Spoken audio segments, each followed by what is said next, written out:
Barely 2 weeks before the hearing in the demolition case, Babri Masjid illegate, Iqbal Ansari has urged a special court of the Central Bureau of Investigation to acquit all those who have been accused in the case.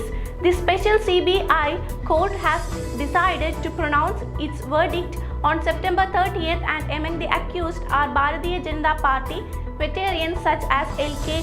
Advani, Murali Manohar Joshi, Uma Bharati, Kalyan Singh and Vinay Katiyar. The court said that all accused are to be present in the court when the verdict is announced. Speaking to a television news channel, Ansari said that the Supreme Court of India has already delivered its verdict on the decades-long dispute, and the construction process of a Ram temple on the site has also begun. A number of the accused persons in the Babri demolition case are no longer alive, and those who are present are very old. I want that the case should be quashed and the matter should be allowed to end. In any case, after the Supreme Court verdict, there is no dispute left, Ansari said. He added that Hindus and Muslims should now be allowed to live in harmony to help strengthen the social fabric of the country.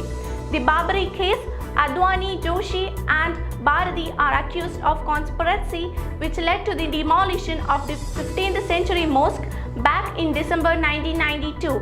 The reason behind the demolition was said to be that the mosque was built on the site where once an ancient temple stood, which marked the birthplace of Lord Rama.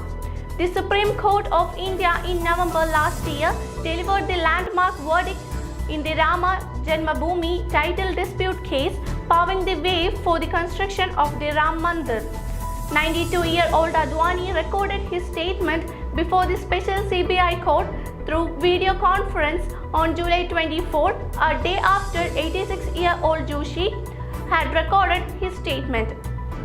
Both of them have denied all charges against them, so did Uma Bharati and Kalyan Singh. Singh was the Chief Minister of Uttar Pradesh when the mosque was demolished. His government was dissolved after riots broke out across India, killing over 3,000 people.